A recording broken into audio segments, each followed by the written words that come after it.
이명박 정부와 한나라당 정권 하에서 우파가 망했다는 거, 왜 망했는지 그 배경 설명을 드리려는 거고요. 그리고 두 번째로는 이 망한 우파를 어떻게 재건할 수 있을 것인지, 혁신할 수 있을 것인지 그 문제에 대해서 말씀을 드리고 싶습니다. 그 MB 정부가 이룩한 여러 가지 업적들도 많습니다. 단 대표적인 것이 전 세계가 경제 위기로 시름할 때 이명박 정부는 한국 경제를 상당히 안정화시켰습니다. 그리고 OECD 국가 중에서도 가장 지금 경제 상태가 좋고 또 실업률도 상대적으로 낮습니다. 이런 훌륭한 업적이 있지만 이분의 최대 실책은 뭐냐? 우파 정신을 팔아먹은 겁니다. 제가 이제 단적 예를 들어보겠습니다. 제가 이제 과거에 학생운동을 했는데 그 과거에 소위 종북 좌파 세력이 가장 급성장한 때가 언제냐 하면 전두환 정권 때입니다. 전두환 정권 때가 지금 MB 정권랑 비슷한 점이 많습니다. 전두환 정권 때도 고도의 경제 발전 성장을 일으켰습니다. 하지만 그 전두환 정권이 간과한 것이 무엇이냐? 자기의 반대 세력들을 제압하고 설득할 수 있는 사상, 이념, 논리 이런 것을 개발하지 않았습니다. 그러지 않고 당시 소위 운동권이라고 불렀습니다. 학생운동권, 제야운동권 이 사람들을 무자비하게 폭력으로 다 감옥에 넣고 이런 식으로 했어요. 근데 사람이라는 건 기본적으로 이성적인 동물이기 때문에 소통하지 않고 설득하지 않고 힘으로만 몰아붙이면 반발이 생길 수밖에 없습니다. 틀리는 것이라도. 그러다 보니까 그 당시에 감옥 한번 갔다 오면은 영웅이 되는 겁니다. 그 사람들이 민주화 투사가 되고 실제로는 종북 좌파인데 그래서 당시 학생운동 거의 10만, 20만이 거의 다 종북 좌파였습니다.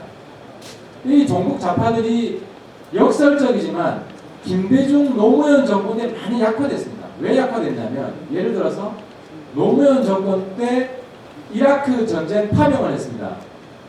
좌파들이 반대하는 거 아닙니까? 그러니까 좌파 내부에 싸움이 붙은 겁니다. 그리고 노무현 정권 때 한미 FTA를 시작했습니다. 그러니까 노무현 정권에 그 좌파를 했던 사람들이 노무현 정권이 FTA를 시작하니까 FTA를 반대하는 좌파들하고 싸움이 붙은 겁니다.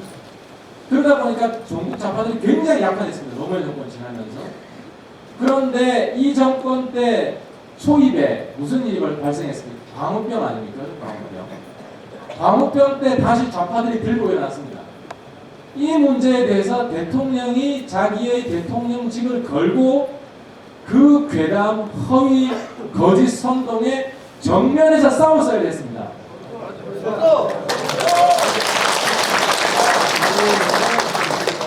요즘 말로 이때부터 MB 정부가 마탱이가 한 겁니다.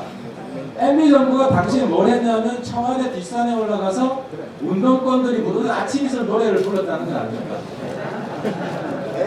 거기에서 이 사람은 좌파에 굴복한 대통령이 되어버린 겁니다.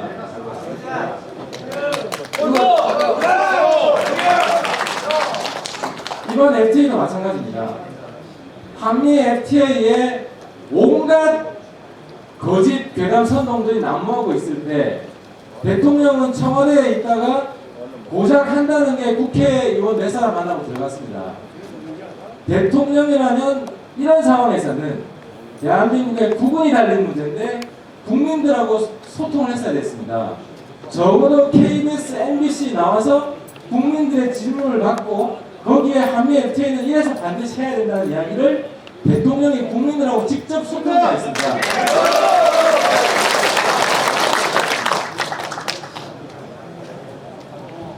한나라당이 MB 대통령을 비판합니다. 저는 똥 묻은 개가 겨 묻은 개를 비판한다고 생각합니다. 한나라당도 똑같습니다. 여기 제가 한나라당의 7거지 약을 써놓은 게 있는데 한나라당은 쉽게 이야기하면 그 소상공인의 연합체 같은 겁니다. 자기 개인의 이익을 위해서 나라를 팔아먹을 수도 있는 사람들입니다. 이 사람들이. 이명박 집권 기간 동안 왜 종북 좌파가 저렇게 절대적으로 성장을 하고 우파가 죽었느냐? 왜 20대들이 종북 좌파를 따라가고 우파는 따라가지 않느냐? 결정적인 책임이 한나라당에 있습니다. 한나라당이 169명의 의원이 있습니다. 민노당 의원이 5명입니다. 169명 의원이 민노당 단기간 한 사람한테는 못 이깁니다. 왜 못 이기는지 설명해 드리겠습니다.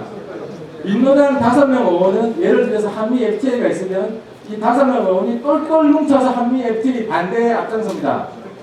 그뿐만 아니라 민노당 10만 당원이 앞장섭니다. 괴담을 퍼뜨리고 선동을 합니다. 그 선동을. 한나라당 의원, 대한민국 구분이 달린 문제라면 169명이 한미 FTA 같은 문제, 북한 인권법 같은 문제, 복지 파퓰리즘 막는 문제, 적어도 이런 국가의 명운이 달린 문제라면 똘똘 뭉치고 한나라당 당원이 모두 길거리에 나와서 싸워야 됩니다. 한나라당 국회의원 중 단 한 사람도 한미 FTA 지지 집회에 나와서 사람들을 동원한 사람이 단 한 사람도 없습니다.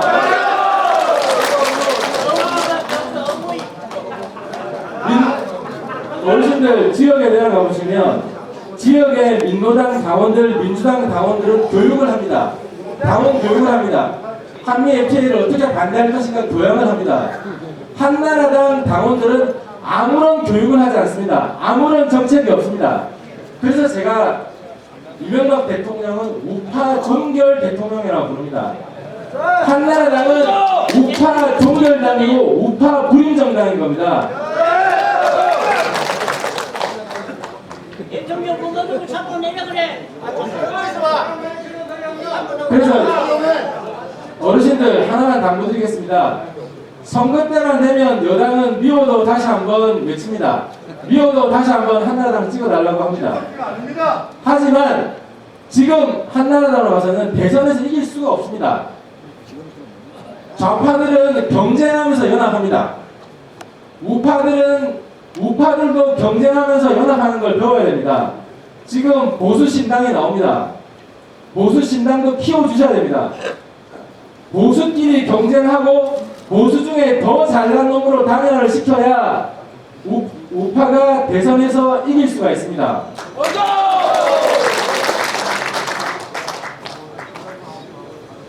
그리고 또 한 가지는 지금까지 우파는 엄청난 성공을 했습니다. 전 세계적인 성공을 거뒀습니다. 이승만 대통령이 민주주의의 씨앗을 뿌렸고 박정희 대통령이 경제성장, 세계 최고의 경제성장을 이루었습니다. 그런 의미에서 이승만 대통령은 민주주의 혁명가라고 부를 수 있고 박정희 대통령은 근대화 혁명가라고 부를 수 있습니다. 우리 보수가 성공할 수 있었던 것은 전 세계가 반대하는 길을 우리가 개척하고 앞장서서 헤쳐나간 그 혁명 정신 때문에 우리가 성공한 겁니다. 지금 보수는 새로운 혁명을 해야 됩니다. 우파는 제가 볼 때 썩었습니다. 그 썩게 한 일익을 담당한 사람이 이명박 대통령이고 지금 한나라당입니다. 우파의 새로운 혁명의 기치를 들어야 되고 우파를 새롭게 재창조해야 됩니다. 그러면 지금 제가 말씀드릴 것은 우파가 어떤 새로운 혁명을 해야 되느냐 그 말씀입니다.